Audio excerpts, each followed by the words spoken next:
minggu tiba-tiba datang WA bayar tagihan, mana ada lagi tenang perasaan. Ini bukan salah tempatnya.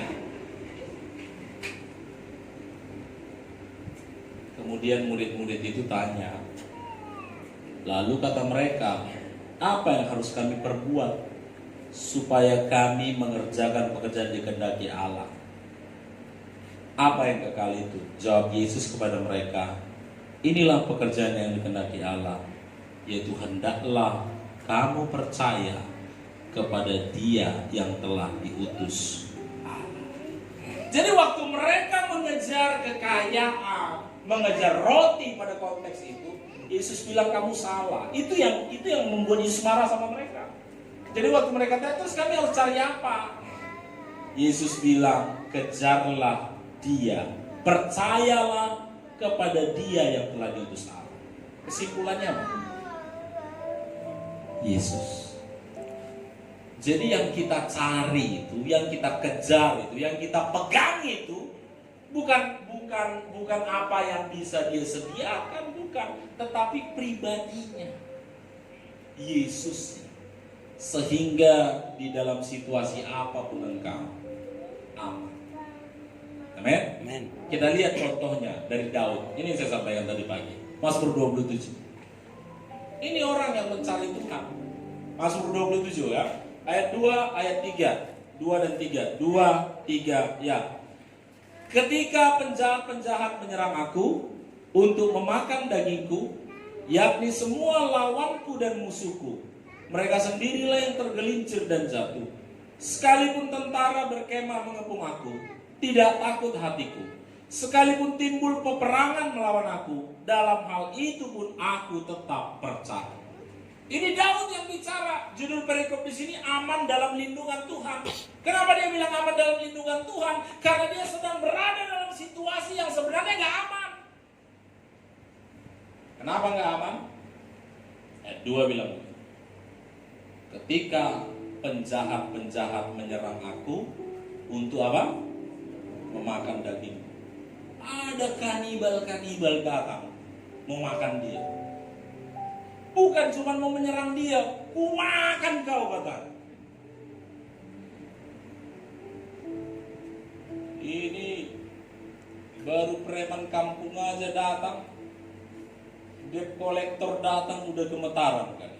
Kalau dulu ya, pecalang datang mau nagih apa itu, kipem, wah berlompatan semua.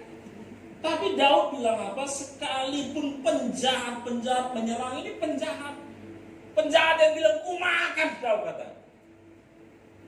Tapi apa yang dialami Daud?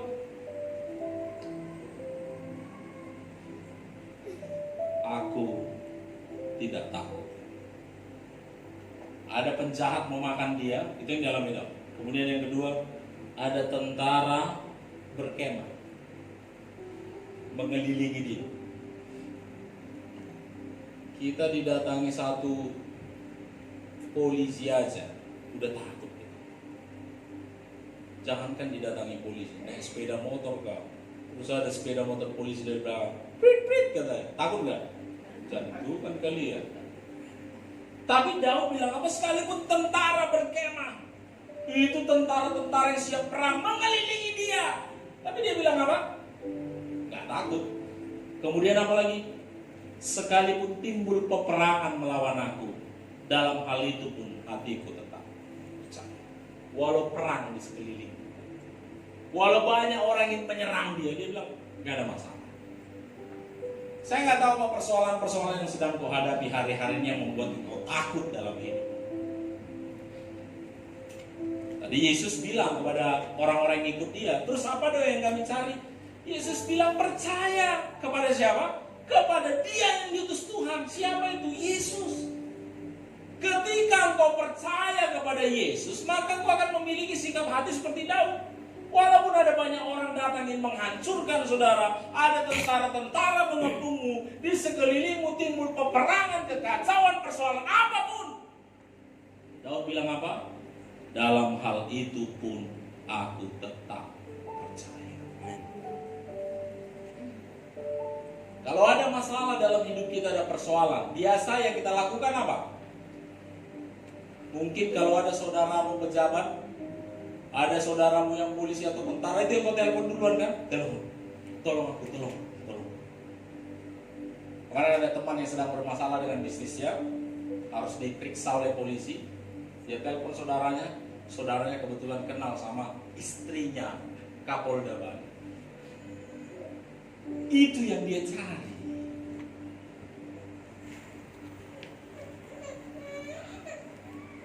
Kalau lagi habis uang di kantong kita, apa yang kita lakukan?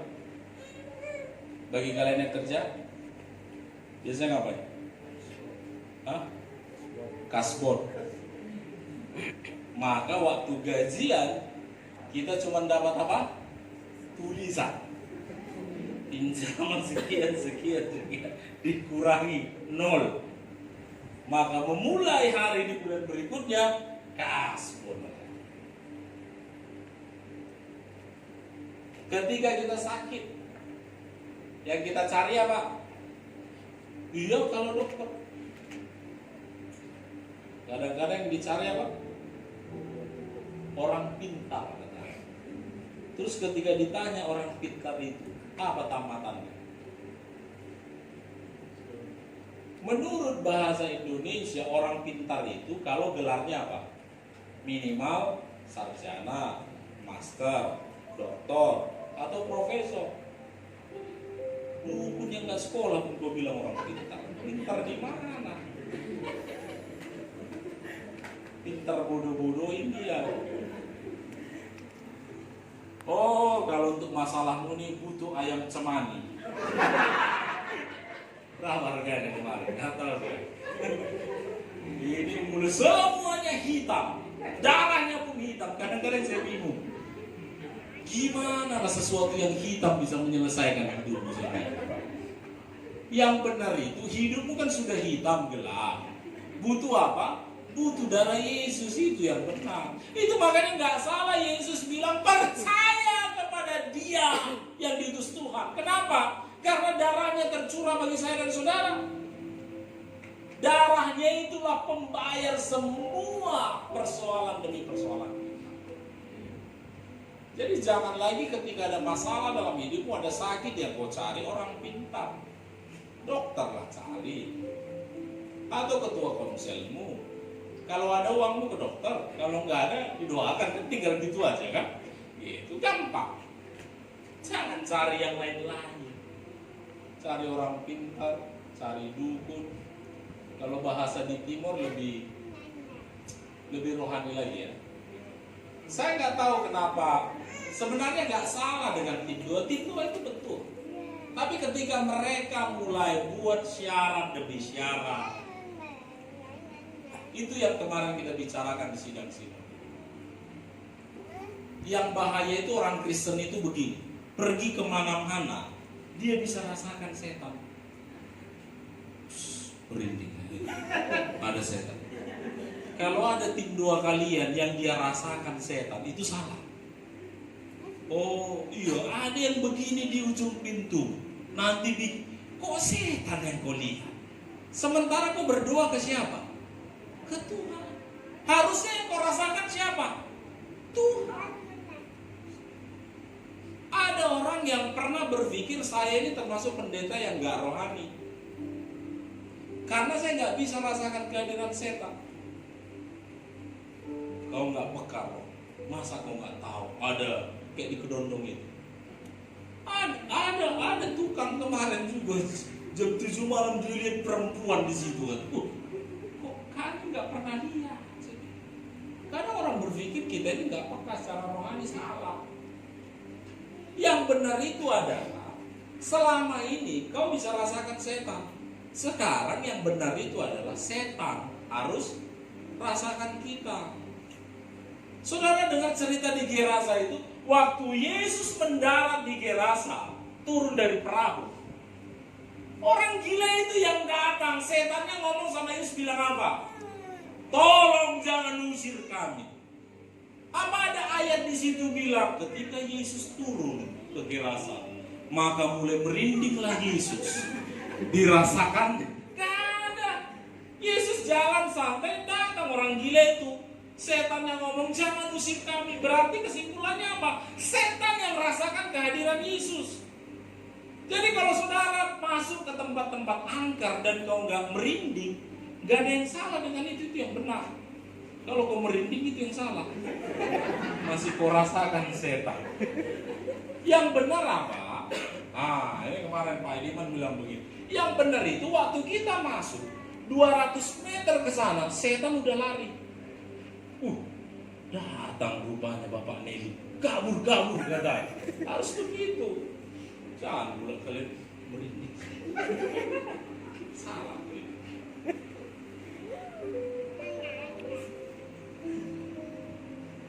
Pak Ketua Sinode dulu dia cerita, dia punya pengalaman. Ada orang lagi kerasukan setan. Terus kemudian ada 5 orang mereka di situ. Mulai nyanyikan lagu. Ku menang setan yang gak keluar-keluar.